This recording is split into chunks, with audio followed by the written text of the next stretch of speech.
in colon 2, we will be seeing the gross anatomical features of the descending colon and the sigmoid colon. Now we will be studying the gross anatomical features of the descending colon. The extent of the descending colon is from the left colic flexure to the left pelvic brim. It measures about 25 centimeters in length and is about 3.5 centimeters in width. It is covered by peritoneum on the anterior aspect and on both the sides, while posteriorly it is non-peritoneal or is plastered onto the posterior abdominal wall. It is situated in the left hypochondriac, left lumbar and the left iliac fossa. When we talk of relations, posteriorly the descending colon is related to the lower pole of the left kidney, the left iliopsoas muscle, subcostal vessels and nerve, iliohypogastric and ilioinguinal nerves, fourth left lumbar artery, iliolumbar ligament, left gonadal vessels, lateral femoral cutaneous nerve, trunk of the femoral nerve, and the left external iliac vessels. When we talk of the arterial supply of the descending colon, this is done by branches of the left colic artery and the sigmoid branches of the inferior mesenteric artery. Now we go on to see the sigmoid colon.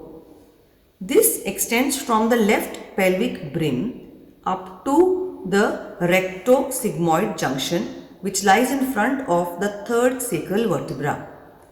Its length is about 40 centimeters, while the width is about 3.5 centimeters. It describes an S-shaped curve or an S-shaped loop which is suspended from the posterior pelvic wall by the sigmoid mesocolon. This loop presents three parts.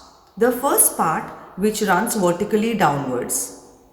The second part which runs horizontally from left to right. And the third part which passes obliquely from the right pelvic wall up to the rectosigmoid junction. The first part, as we said, running vertically downwards along the left pelvic wall. Second part, which runs horizontally from left to right. In males, it's going to run between the urinary bladder and the rectum, while in females, it runs between the uterus and the rectum.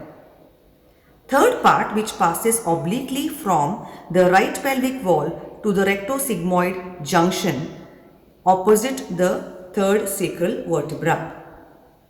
When we talk of relations of the sigmoid colon, the first part is related laterally to the left external iliac vessels, obturator nerve, branches of anterior division of internal iliac vessels, ovary and round ligament of uterus in females, or the vas deferens in males.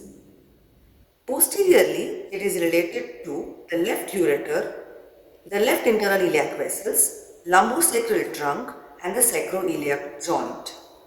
The second part is related inferiorly to the urinary bladder or the uterus and superiorly to the coils of ileum. The third part is surrounded by the coils of ileum. When we talk of the arterial supply of the sigmoid colon, this is done by 3 to 4 sigmoid branches of the inferior mesenteric artery, which anastomose with the descending branch of the left colic artery, thus contributing to formation of the marginal artery of Drummond. Also at times, there could be a recurrent branch of the superior rectal artery which supplies the lowermost part of the sigmoid colon. The venous drainage goes into the inferior mesenteric vein, which ultimately goes into the portal vein. Lymphatic drainage goes into the inferior mesenteric group of pre-aortic lymph nodes. Nerve supply, sympathetic nerve supply is done by the superior hypogastric plexus carrying preganglionic fibers from L1 and L2, while the parasympathetic supply is done by the pelvic splanchnic nerves carrying fibers from S2 to S4. Now let us see the sigmoid mesocolon. This is a peritoneal fold, a bilaminar peritoneal fold which suspends the sigmoid colon from the posterior wall of the pelvic cavity. The root of the mesocolon is inverted V-shaped. The apex of the root lies in front of the bifurcation of the left common iliac artery. The left limb of the root is attached along the left pelvic brim up to the junction of descending and sigmoid colon, while the right limb of the root is attached obliquely to the pelvic surface of the sacrum from the left sacroiliac joint to middle of the third sacral vertebra.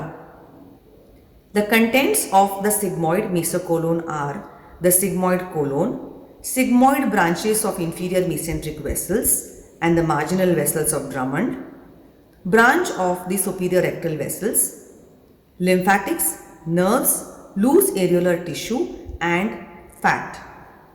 Thus, we have seen in this part of colon 2 the gross anatomical features of the descending colon and the sigmoid colon along with the sigmoid mesocolon.